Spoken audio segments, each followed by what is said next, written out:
नमस्कार दोस्तों, स्वागत है आपका अपने चैनल डी के जनरल 4354 पर। क्या आपने कभी सोचा है कि एक मंदिर भी श्रापित हो सकती है, जहां हर इंसान पूजा करने जाता है, लेकिन वही इंसान उस मंदिर से कभी वापस ही नहीं लौटे? तो बताइए क्या होगा। आप हर मंदिर में पूजा किए होंगे, लेकिन मेरी बात याद रखिएगा, इस मंदिर में कभी भी भूल से भी पूजा करने मत चले जाइएगा, वरना वहां से लौटना नामुमकिन हो जाएगा। आपसे वादा है कि अगर आप इस कहानी को पूरा सुन लेंगे तो शायद आप मंदिर के नाम से भी डरने लगेंगे। इसलिए आप दिल थाम के और हेडफोन लगा के बैठ जाइए, क्योंकि जब कहानी शुरू होगी तो आपके आसपास आत्मा भटकने लगेंगी।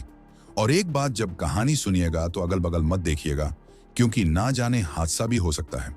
तो चलिए शुरू करते हैं, लेकिन शुरू करने से पहले चैनल को सब्सक्राइब कर लीजिए और बेल आइकन दबा दीजिए, क्योंकि यहाँ आपको मिलती है ऐसी ही रियल हॉरर स्टोरीज जो आपकी रूह तक हिला देगी।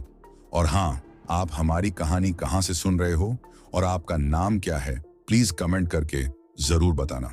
तो चलिए कहानी शुरू करते हैं। नमस्कार दोस्तों, मेरा नाम आदित्य है। मैं एक पुरातत्व विभाग में रिसर्च स्कॉलर हूँ। ज्यादातर मेरा काम पुराने मंदिरों और खंडहरों की जानकारी जुटाना, उनका अध्ययन करना और सरकारी रिपोर्ट बनाना होता है। लेकिन मुझे अंदाजा भी नहीं था कि मेरी एक रिसर्च मेरी जिंदगी की सबसे भयानक रात में बदल जाएगी। यह घटना साल 2017 की है। मुझे उत्तराखंड के पहाड़ी इलाके में एक प्राचीन मंदिर की जानकारी मिली थी। लोगों के अनुसार यह मंदिर 1000 साल पुराना है और श्रापित मंदिर के नाम से मशहूर है। गांव वालों का कहना था कि इस मंदिर में देवी की एक प्राचीन मूर्ति स्थापित है, लेकिन वह मूर्ति इंसान को देखती है और जो भी उसकी आंखों में आंखें डालकर देख लेता है, वो इंसान जिंदा होकर मंदिर से वापस नहीं लौटता।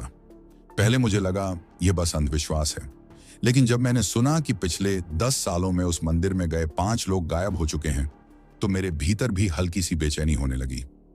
सरकारी रिकॉर्ड्स में इस मंदिर का कोई जिक्र नहीं था, यानी यह जगह अनएक्सप्लोर थी। इसलिए मेरे लिए यह रिसर्च का बेहतरीन मौका था। मैंने गांव वालों से मंदिर का रास्ता पूछा और साथ जाने के लिए बोला, तो किसी ने भी जाने की हिम्मत नहीं दिखाई। सबने बस इतना कहा, पंडित जी वहां मत जाइए, वो जगह इंसान के लिए नहीं है, वहां देवी का श्राप है। लेकिन जिज्ञासा मुझ पर भारी पड़ रही थी। मैंने ठान लिया कि चाहे जो हो, मुझे मंदिर जाकर सच्चाई पता करनी ही होगी। दोपहर के समय मैं अकेला ही अपने बैग, कैमरा और नोटबुक लेकर मंदिर की ओर निकल पड़ा। रास्ता जंगलों और पहाड़ी पगडंडियों से होकर जाता था। लगभग 1.5 घंटे की चढ़ाई के बाद मैं वहां पहुंचा।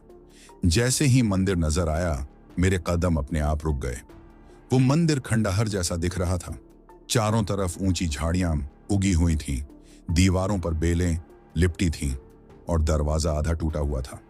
मंदिर के आसपास अजीब सी खामोशी थी, जैसे जंगल के परिंदों ने भी वहां चुप्पी साध ली हो। अंदर कदम रखते ही मुझे एक ठंडी हवा का झोंका महसूस हुआ, जैसे किसी ने दरवाजा खोला और भीतर से बर्फानी झोंका आया हो। मैंने टॉर्च ऑन की और धीरे धीरे मंदिर के भीतर जाने लगा। मंदिर का गर्भगृह अंधेरे से भरा था। टॉर्च की रोशनी जैसे ही आगे गई, मेरी सांस थम गई।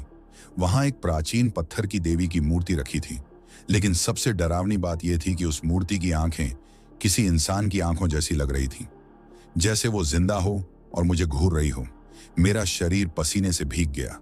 मैंने खुद को संभालते हुए मूर्ति का स्केच बनाना शुरू किया, लेकिन तभी मेरी टॉर्च अचानक बंद हो गई और अंधेरे में मेरी धड़कन तेज हो गई। मैं टॉर्च को बार बार दबाने लगा, लेकिन वो ऑन नहीं हो रही थी। उसी घबराहट में मेरी नजर मूर्ति पर पड़ी और मुझे साफ साफ दिखा, मूर्ति की आंखें हल्की सी चमक रही थी। मेरे हाथ कांप गए। मैंने बैग से मोबाइल निकाला और फ्लैशलाइट ऑन की। जैसे ही रोशनी मूर्ति पर पड़ी, वो बिल्कुल सामान्य दिखी। आंखें पत्थर की ही थीं, न कि असली। मैंने खुद से कहा, शायद अंधेरे में भ्रम हो गया होगा। मैं अपनी रिपोर्ट लिखने लगा। तभी पीछे से एक अजीब सी आवाज आई, यहां क्यों आए हो? मैंने तुरंत पीछे मुड़कर देखा, लेकिन वहां कोई नहीं था, सिर्फ टूटी हुई दीवारें और घुप अंधेरा था। मेरा गला सूखने लगा। मैंने हिम्मत करके पूछा, कौन है वहां? अगले ही पल मेरी रूह कांप गई। वही आवाज फिर से आई, लेकिन इस बार मूर्ति के पास से। कहा था ना, कोई वापस नहीं जाता। उस आवाज ने मेरे पूरे शरीर को सुन्न कर दिया था। अंधेरे में किसी का दिखना तो दूर, हवा तक स्थिर थी, लेकिन वह आवाज इतनी साफ थी कि जैसे कोई मेरे कान के बिल्कुल पास बोल रहा है। मैंने कांपते हाथों से मोबाइल की रोशनी मूर्ति की ओर फेंकी, पर वहां बस वहीं पत्थर की देवी की मूर्ति खड़ी थी, ठंडी, निर्विकार, मगर उसकी आंखें मुझे अभी भी घूरती हुई लग रही थीं। मैंने गहरी सांस ली और खुद को समझाने की कोशिश की कि आदित्य, यह सिर्फ तुम्हारा वहम है। अंधेरा, थकान और गांव वालों की कहानियां दिमाग पर असर डाल रही हैं। लेकिन मन के किसी कोने में डर बैठ गया था। मैंने नोटबुक बंद करके सोचा कि अब वापस लौटना ही ठीक रहेगा। मैं जैसे ही बाहर निकलने के लिए मुड़ा, मंदिर का टूटा हुआ दरवाजा अपने आप बंद हो गया। उसकी आवाज पूरे मंदिर में गूंज उठी। मैंने भागकर दरवाजा खोलने की कोशिश की, लेकिन वह हिला तक नहीं, जैसे किसी ने बाहर से उसे कसकर पकड़ लिया हो। मेरे गले से चीख भी नहीं निकली। मैं बुरी तरह पसीने से भीग चुका था। डर के बीच मैंने टॉर्च को फिर से ऑन करने की कोशिश की, लेकिन इस बार टॉर्च चालू हो गई, जैसे किसी ने जानबूझकर पहले उसे बंद कर दिया था। मैंने रोशनी दीवारें पर डाली और ये देखकर मेरी सांसें थम गईं। मंदिर की दीवारों पर जगह जगह खून से लिखे नाम नजर आ रहे थे। नाम धुंधले थे, मगर उनमें से एक नाम ने मेरी रूह तक हिला दी। आदित्य। जी हां, मेरा नाम, वही नाम जो मैंने कभी यहां लिखा ही नहीं था। मेरे हाथ कांपने लगे। ये कैसे हो सकता है? अचानक मुझे महसूस हुआ कि मूर्ति की आंखें अब पहले से भी ज्यादा चमक रही हैं, जैसे किसी ने उनमें अंगार भर दिए हो। मैंने डरते डरते उसकी ओर देखा और उसी पल मेरे मोबाइल का कैमरा अपने आप ऑन हो गया और क्लिक की आवाज आई। लगातार 3 फोटो खींच गई। मैंने मोबाइल उठाकर देखा। पहली फोटो में मूर्ति की आंखें बंद थीं। दूसरी फोटो में मूर्ति की आंखें धीरे धीरे खुल रही थीं। तीसरी फोटो में मूर्ति सीधे मेरी ओर देख रही थी। मैंने मोबाइल फेंक दिया। दिल इतनी तेज धड़क रहा था कि जैसे छाती से बाहर निकल जाएगा। मैं मंदिर के कोने में जाकर बैठ गया और लगातार भगवान का नाम जपने लगा। कुछ देर बाद अचानक मंदिर के भीतर घंटी बजने लगी। ध्वनि इतनी गहरी और खौफनाक थी कि पूरा गर्भगृह कांप उठा, पर मैंने घंटी को छुआ तक नहीं था। उसके साथ ही हमें एक महिला की धीमी सी आवाज सुनाई दी, आदित्य, तू बच नहीं पाएगा। मैंने डर के मारे आंखें बंद कर ली, लेकिन तभी मेरी पीठ पर किसी ने ठंडी सांस छोड़ी, जैसे कोई मेरे ठीक पीछे खड़ा हो। मैंने हिम्मत करके पलटकर देखा और मेरी आत्मा जैसे शरीर से निकल गई। वहां कोई इंसान नहीं था, सिर्फ मूर्ति की परछाई दीवार पर थी। लेकिन वो परछाई मूर्ति की जगह नहीं, मेरे ठीक पीछे खड़ी थी। मैं उस परछाई को देखकर जड़ हो गया। वो परछाई मूर्ति की नहीं थी, बल्कि एक औरत की थी, जो लंबी छोटी के हुए फटे हुए कपड़े पहने दीवार पर उभर रही थी। लेकिन सामने जमीन पर कोई नहीं खड़ा था। मेरे गले से आवाज तक नहीं निकली। मैंने धीरे धीरे आंखें झपकाई और जैसे ही खोली, वो परछाई गायब थी। ये सब भ्रम है, ये सब भ्रम है। मैं खुद को समझाने की कोशिश कर रहा था और तभी मेरी नजर मंदिर के गर्भगृह की एक दरार पर पड़ी। टॉर्च की रोशनी डालने पर वहां एक प्राचीन शिलालेख दिखा। पत्थर पर खुदे हुए संस्कृत के शब्द इतने घिस चुके थे कि पढ़ना मुश्किल था, लेकिन कुछ शब्द साफ दिखाई दे रहे थे, श्राप, रक्त और बलि। मैं कांप गया। यानी यह मंदिर कभी किसी भयानक यज्ञ का हिस्सा रहा होगा। शायद इसी वजह से लोग इसे श्रापित कहते हैं। अचानक गर्भगृह के भीतर की हवा भारी होने लगी, जैसे पूरे मंदिर की सांसें रुक गई हों। मेरे कानों में धीमी धीमी फुसफुसाहट गूंजने लगी, छोड़कर जा, तुझे यहां नहीं होना चाहिए, तेरा नाम यहां लिखा जा चुका है। मैं बुरी तरह हिल गया। मैंने हिम्मत करके फिर दरवाजा धकेला। इस बार वह धीरे धीरे कराहता हुआ खुल गया। मेरे अंदर थोड़ी राहत आई। मैं बाहर निकलने ही वाला था कि पीछे से कुछ गिरने की जोरदार आवाज आई। मैंने पलट कर देखा। मूर्ति के पास की जमीन अचानक धंस गई थी और उसमें से एक पुराना लकड़ी का ताबूत बाहर झांक रहा था। मेरी सांसें थम गईं। क्या इस मंदिर में किसी इंसान को जिंदा दफनाया गया था?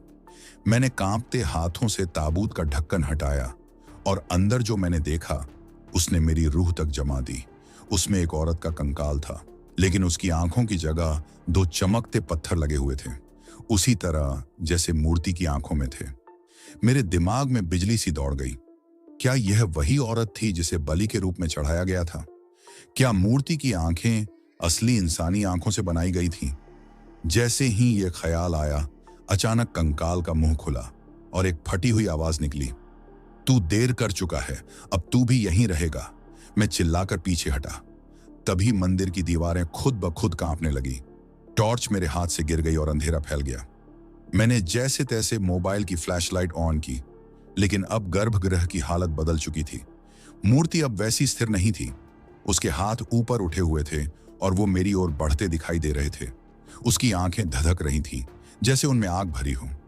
मैं भागकर दरवाजे की ओर आया, लेकिन वह फिर से बंद हो चुका था। अब मुझे एहसास हो गया कि मैं इस मंदिर के श्राप में फंस चुका हूं। घबराहट में मैंने मंदिर के कोने में रखी मिट्टी की एक पुरानी वेदी देखी। उस पर राख और जले हुए लकड़ी के टुकड़े पड़े थे। शायद यहीं बलि दी जाती थी। मेरे मन में ख्याल आया, अगर यहां बलि दी गई थी तो हो सकता है इसी वेदी पर कोई उपाय भी लिखा हो। मैंने राख हटाई और नीचे पत्थर पर खुदे शब्द पढ़ने की कोशिश की। उस पर लिखा था, बलि के रक्त से ही श्राप टूटेगा। मेरी रूह कांप गई। मतलब इस मंदिर से निकलने का रास्ता सिर्फ किसी और की बलि थी। पत्थर पर खुदे शब्द मेरे कानों में हथौड़े की तरह गूंज रहे थे। बलि के रक्त से ही श्राप टूटेगा। मेरे हाथ कांप रहे थे। मतलब अगर मुझे इस मंदिर से जिंदा निकलना है तो किसी की बलि देनी होगी, लेकिन यहां तो मैं अकेला था, तो किसकी बलि देते? या फिर क्या यह श्राप मुझसे ही बलि लेने वाला था? अचानक मंदिर की दीवारों से एक साथ दर्जनों आवाजें आने लगी। औरतों की चीखें, बच्चों का रोना, मर्दों की हाहाकार। ऐसा लग रहा था मानो सदियों से यहां कैद आत्माएं एक साथ चिल्ला रही हों। मैंने कान बंद किए, लेकिन आवाजें मेरे सिर के भीतर गूंज रही थीं। उनमें से एक आवाज सबसे साफ थी, आदित्य, अब तू चुना जा चुका है, तेरे रक्त से श्राप पूरा होगा। मेरा पूरा शरीर पसीने में भीग गया। मैं भागकर दरवाजे पर धक्का मारने लगा, लेकिन वो जरा भी नहीं हिला। मैंने डरते डरते फिर मूर्ति की ओर देखा। अब वो पहले जैसी शांत नहीं थी। उसके होंठ थोड़े थोड़े हिल रहे थे, जैसे वो जप कर रही हो। उसकी आंखें और भी तेज चमक रही थीं, और सबसे भयानक बात, उस मूर्ति के चारों ओर जमीन से धीरे धीरे हाथ निकलने लगे। कंकाल जैसे हाथ जो मिट्टी फाड़कर बाहर आ रहे थे। मैं हांफते हुए पीछे हट गया। मंदिर का गर्भगृह अब किसी श्मशान जैसा लग रहा था। मैं पीछे हटते हटते मंदिर की दीवार के पास पहुंचा। वहां से हवा का झोंका आ रहा था। ध्यान से देखा तो दीवार में एक गुप्त दरवाजा जैसा था। घबराहट में मैंने पत्थर को धकेला और वह धीरे धीरे खुल गया। अंदर अंधेरा था, लेकिन मैं वहीं घुस गया। वो एक संकरा सुरंग जैसा रास्ता था जो मंदिर के नीचे जा रहा था। मैंने मोबाइल की रोशनी में आगे बढ़ना शुरू किया। कुछ ही देर बाद मैं एक भूमिगत कमरे में पहुंचा। वहां जमीन पर तंत्र मंडल बना हुआ था। चारों तरफ राख, खून के निशान और टूटी हुई अस्थियां बिखरी थीं। कमरे की दीवारों पर भी संस्कृत के श्लोक लिखे थे। मैंने ध्यान से देखा। उनमें से एक पंक्ति ने मेरी सांस रोक दी, जिसका नाम दीवार पर लिखा जाए वही अगली बलि है। मेरे पैरों से जमीन खिसक गई। मतलब जो नाम मैंने मंदिर की दीवार पर देखा था, मेरा अपना नाम, उसका अर्थ यही था। मुझे समझ आ चुका था कि यहां पहले जो भी लोग आए थे, उनके नाम भी दीवार पर लिखे गए होंगे, और फिर वे कभी लौटे ही नहीं। मैं घुटनों के बल गिर पड़ा। मेरे दिमाग में सिर्फ एक ही सवाल घूम रहा था, क्या मेरी मौत यहीं तय है? तभी सुरंग के भीतर से वही औरत की आवाज आई, तेरे रक्त से हमारी मुक्ति होगी। अचानक तंत्र मंडल की राख अपने आप उड़ने लगी। उसे धुंधला सा आकार बना एक औरत का, जिसके आंखों में वही पत्थर लगे थे। उसने मेरी ओर देखते हुए कहा, मैं इस मंदिर की पहली बलि हूं। मेरी आंखें इस मूर्ति में कैद कर दी गई। तब से हर 100 साल बाद इस मंदिर को नया रक्त चाहिए। मेरी रूह कांप गई। मैंने कांपते हुए पूछा, तो अब अगली बारी मेरी है? उसकी आंखें जलते अंगारों जैसी चमकी। हाँ, तू ही चुना गया है। तू बचने की कोशिश करेगा, लेकिन श्राप से भाग नहीं पाएगा। जैसे ही उसने ये कहा, पूरा कमरा हिलने लगा। तंत्र मंडल से लपटें उठीं और मेरे चारों ओर गोलाई में घूमने लगी। हमें लगा मैं अभी राख हो जाऊंगा। मैंने बेतहाशा भगवान का नाम लेना शुरू किया, और तभी मेरे मोबाइल स्क्रीन पर अचानक कुछ अक्षर खुद ब खुद लिखने लगे, बलि दो या बलि बनो।